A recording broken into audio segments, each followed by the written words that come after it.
Hi, today my guest is Terrell James. This is my small art talk video podcast, and I'm very honored to have Terrell as my guest and being in the studio.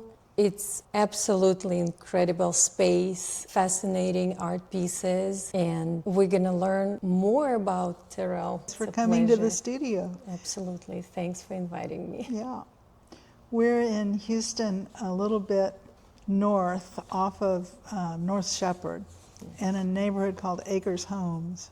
And this studio, I've been in it about 9 years, and we built it. My husband, Cameron Armstrong, is an architect, and he designed this place. And I'm so lucky because it's beautiful, large, and has great natural light. And we got the land about 20 years ago when it was very affordable here. I bought it with my friend Virgil Grotfeld, who is an amazing artist who is no longer living. But basically, it's a compound with 3 buildings, and I'm excited to show it to you. Thank you. Yeah. You're getting your inspiration from the nature. I do. I think one thing that's great here is there is a lot of nature. And I was just reading this book last night. It's Hermann Hesse, Trees. But just to say the importance of the living environment, a tree says, "Hidden in me is a seed, a spark, a thought. I am life from eternal life."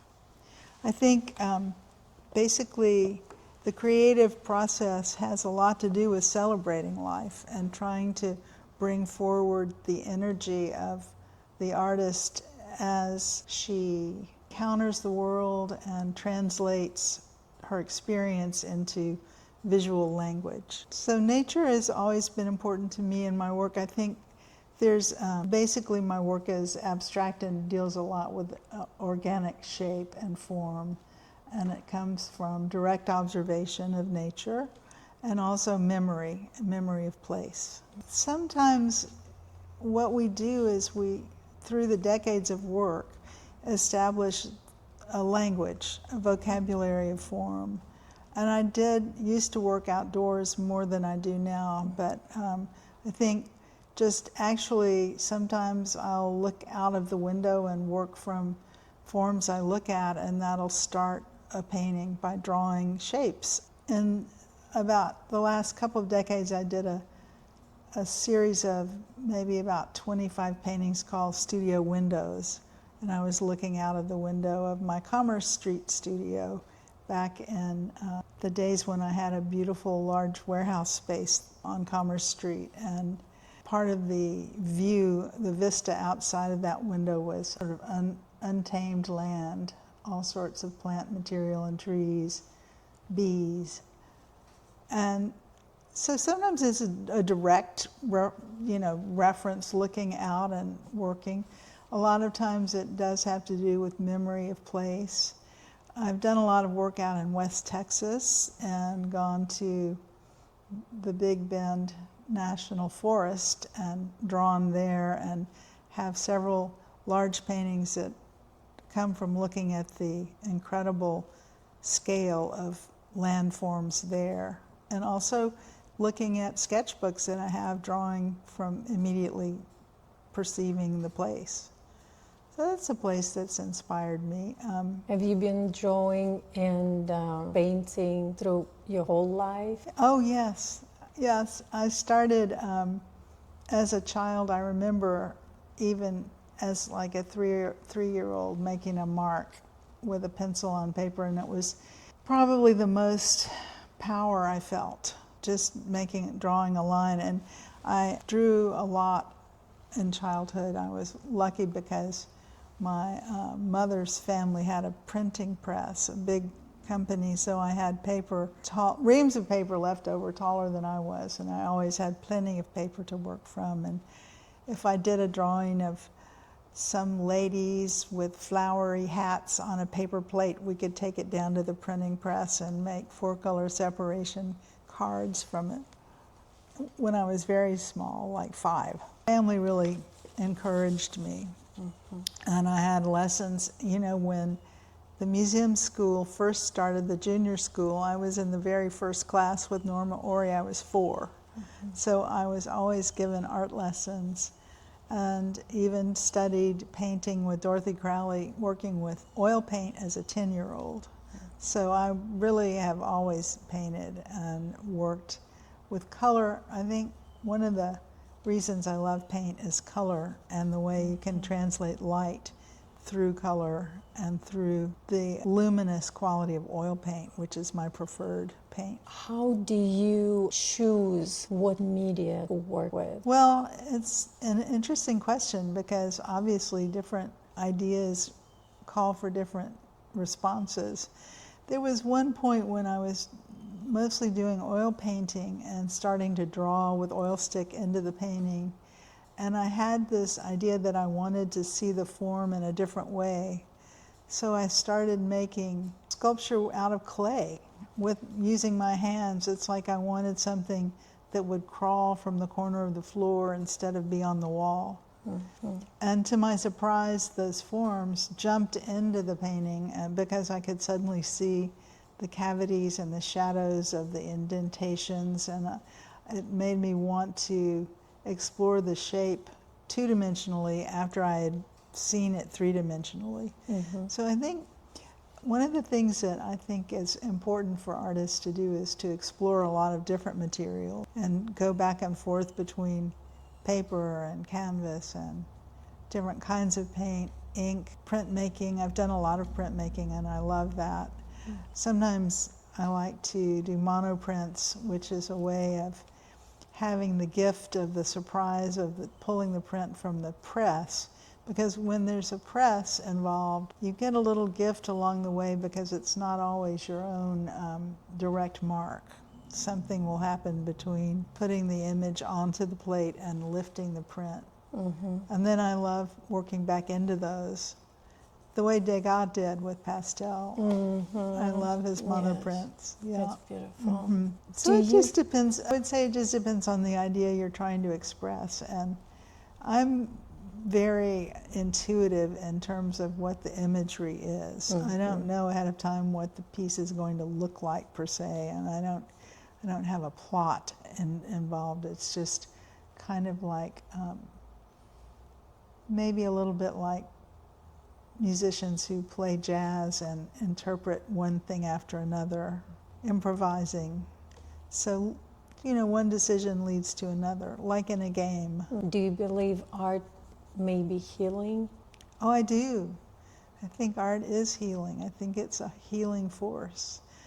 I think I want to talk a little bit about this other book. Yeah. This is a book called Syntax of the River, and I think anybody who's interested in the creative process would like to read this book.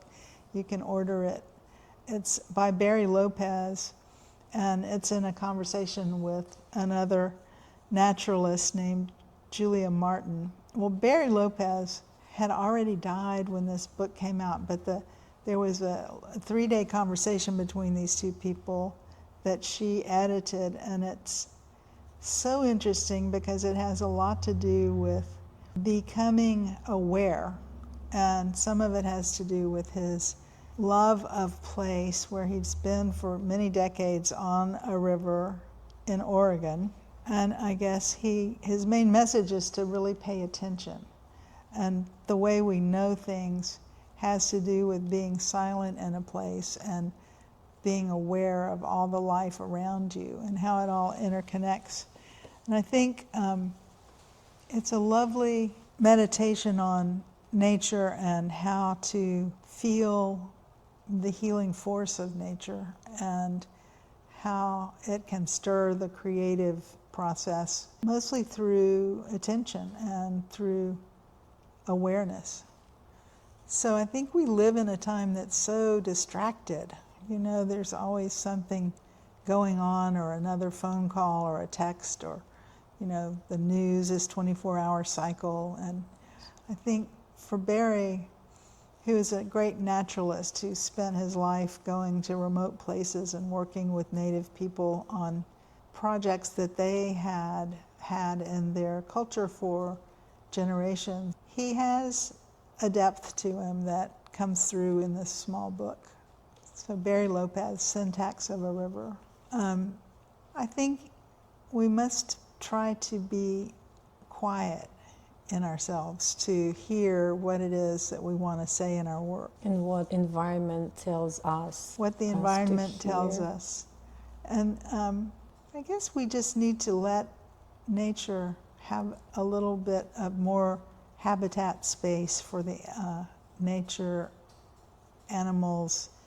Like this, there's a project going on here with my studio compound mate Cindy Clement, and she's turning the land around our buildings into native plant garden. And it's really amazing how many more birds there are now, and butterflies, and it's a pollinating garden, so there are bees, and it used to be just turf grass. So it's really a place that gives inspiration just looking around this little compound. I feel like art is when it tells a story to the viewer also talks to the artist from his perspective. I think it's very important to have the participation of the viewer with the work, to leave a sort of open space so that it's, in a way, completed by the viewer. Mm-hmm.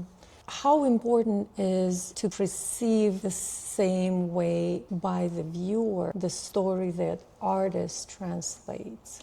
A lot of times when people have a depth of knowledge about your work and appreciation and collect over the decades, it's a very rich dialogue, and it does support the art and the artists. And a lot of the people who've collected my work have said an interesting thing to me, that they don't feel like they own it, that they feel like they are stewards of it, that it's theirs for the time being, and then it will move on into other places and lives.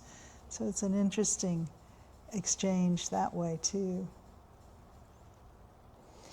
Do you remember your first exhibit?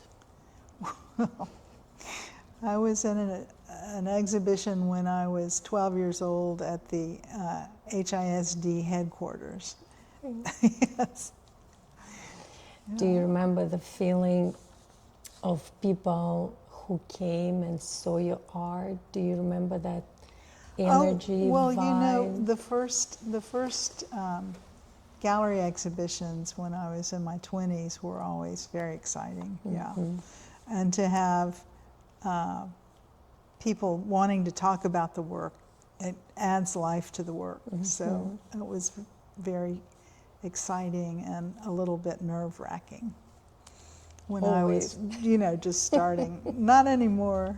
I don't have, when I have a show, it's just a celebration now. I don't get nervous. Absolutely. Yeah. Do you remember selling your first painting or your first art? Well, that little painting sold when I was 12 for $1. I don't know. I do remember the feeling of excitement that people wanted to live with the work. Yeah. Yes. What would you recommend to people who just at the beginning of their art journey? What I would recommend when you're starting is to be fearless and work a lot, and don't worry about experimenting with completely different voices and language that changes and the work doesn't necessarily relate to itself. Just be free and find as much joy as you can in the materials. I think it's important to experiment with different materials and to be aware of what other artists are doing. It's important to look at all of art history and the great work, but also what your peers are doing and to talk with them, kind of like the way you're doing with these podcasts. It's a very important thing to exchange ideas with other artists. And for me, having visits with other painters here at my studio and also at their studios is very important. It's very validating, and in some ways it helps to explore what's working and what's not working. And I think for young artists to get together with a group and do the same, do shared studio visits and critiques together. What do you think about art education? Did you think of that something is missing? Well, a lot of art education has to do with your own work and figuring it out on your own by working and trying to be conscious of what's giving you something back. In terms of education, it was a great joy for me to teach. And I felt like I was sharing a lot of knowledge, not only the knowledge I had from working myself, but I'm the only person who had that particular group of, say, 12 teachers that meant something to me. So we're like a filter of all the, it's almost like oral history, all the work that's gone into you from your various teachers comes out as an interesting sort of network of knowledge. I remember reading Philip Glass, the composer, said, in a way, he was talking about a particular teacher that meant so much to him. She was Vietnamese, piano. But he said, I'm only 8 generations away from Beethoven. And we're all working in this continuity, and what a joy to be part of an art world that's moving forward. Yes. I think I learned just as much as my students did by teaching too. It makes you come out with what you believe and what you think, and it's not connected to career. It's more like helps you remember why you wanted to become an artist in the first place. Mm-hmm. What is it we're doing and how? Mm-hmm. Do you think all artists are born with some purpose? One person told me an interesting thing who taught creative writing, and he said, I can teach you how to craft a manuscript, but I can't give you what to say. And I think, for instance, the students I had at the Glassell School, a lot of them had good technique, but they didn't really have a drive of what their meaning and imagery was. And then a lot of people, the other group, had a lot to say, but they didn't have much knowledge about technique. And it was, in a way, easier to help artists who already had a burning message of what they wanted to come out with in the world. Because you can teach technique, but it's hard to give people content. One way to get content is to think and to read and to explore and to do research into artists that you like. So you can read their artist statements and what drives them, what inspires them, and that can help lead to a sort of entry for your own meaning. I almost feel like artists, we have a DNA in us. Well, it's true. When you meet an artist, right? It's a special thing. Special thing. And I remember doing my first art piece, which was simple, some kind of water with some flowers, super, super simple. I may forget the art piece, but I will never forget that feeling of connecting with something higher than me. Something, some people may call it energy. To me, it's God. I'm a believer. But the feeling, that first feeling, it's almost like a first love, falling in love for the first time. It is like falling in love, isn't it? You agree? Yeah, it is. And then you're hooked. You're hooked. You can't stop. No, and you don't want to stop. And that's another thing I want to say is really the joy of having time to work is the reward. And you might have a little bit of attention here or there, lots of activity and then nothing. But the real point of it is the joy you get from doing the work, because the world will never give you enough to justify giving your life over to a thing. It has to be that the work is the whole purpose. The positive thing that you get from being an artist is doing the work. And once you tried, we can be caught up with life, maybe even take years of breaks. Right, you can always go back. Always. So nobody can take it away from you. Yes, and the true artist will always find his or her path. Yeah, I think you're right. Yeah. Who was your biggest supporter in the art family you mentioned? Oh, well, I would say it started with my family getting me to have all these wonderful experiences with classes. And, you know, when I was a child, I would finish a picture and show my mother, and immediately it would go into the living room. And I always got a lot of support from family all the way through my 20s. And my husband has been a wonderful supporter. He's even been writing books about certain parts of my work. In terms of the bigger art world, I would say the biggest supporter for me was Hiram Butler, and still is. And he started supporting my work in the mid 1980s when we first met, and he's always been a big believer and brought a lot of people to the work and helped me get the work out of Houston in many ways. He's a close friend and an important supporter. And then all the other galleries that I've worked with have been very supportive. Yeah. Your art been in so many museums and so many galleries. Yeah. How does it feel walking into the museum and seeing your artwork there? Well, it's very exciting and validating, and it makes me proud.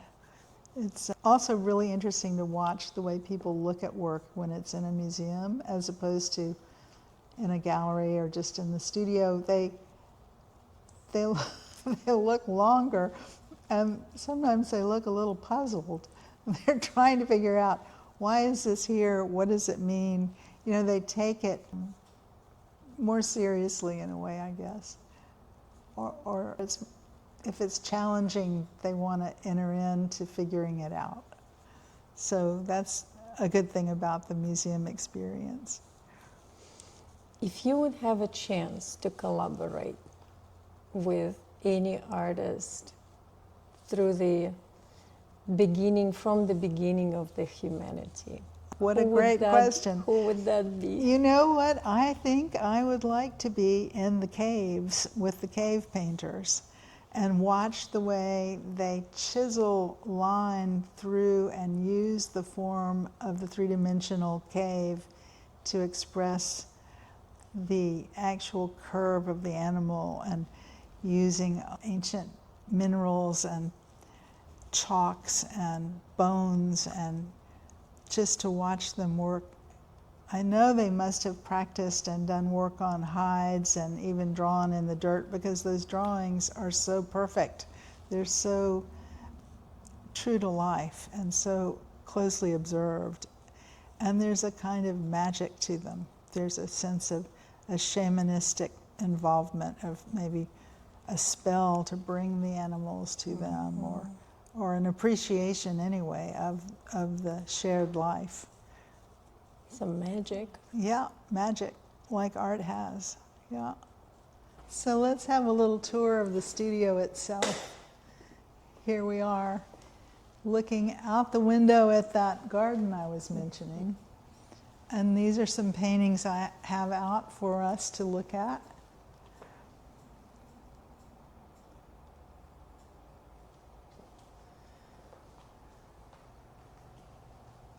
If you'd like to, we could also look at some drawings.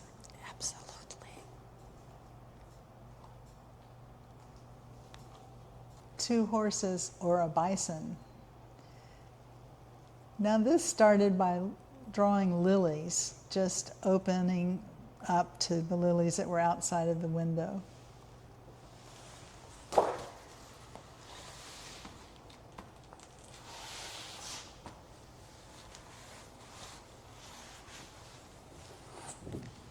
This is a bouquet of sorts, but it also seems to have a human face or a mask in the middle of it to me.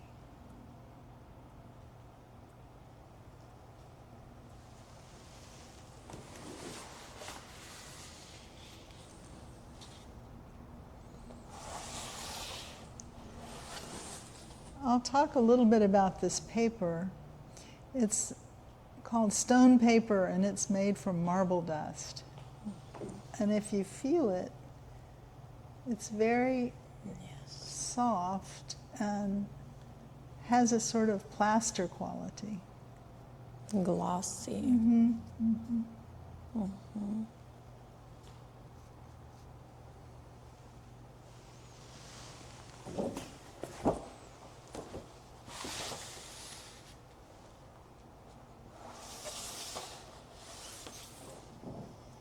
You know, I was talking about experimenting with different materials. This is a new kind of ink to me, and it's alcohol-based. And it has a wonderful way of spreading and has a sort of reticulation of specific areas that you can see if you get close. There's things that have interesting textures happening.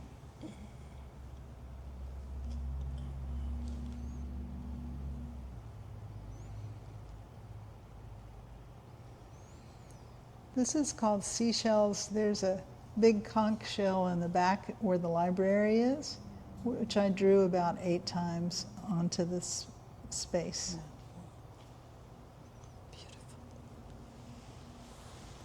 Beautiful. Let's talk about this painting over here. It's a few years older, and I love it. It's called Rinsing the Eye, which is named after a May Sarton poem. She grew up in Belgium and was a child during World War II. And she had, in real life, in the time of her writing this autobiography, she had just learned of the death of a friend. And she was very sad. And she was trying to not be too sad and looking at her garden, and she had a memory come up that was from her childhood. And it was all of these children running through a field of flowers, watering the flowers with a man. And she said, we must rinse the eye of sorrow. It was a new memory that came up, and it was a way of her coming to terms with loss. There's that healing force of art and memory and nature coming together. But to me, this is a fascinating painting. I love the way these reds work and the way this is sort of lift off, floating up.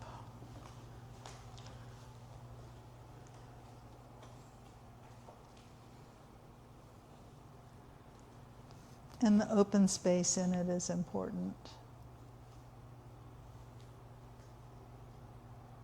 Thank you so much. Well, you're welcome. It is such a pleasure meeting you, being in your studio.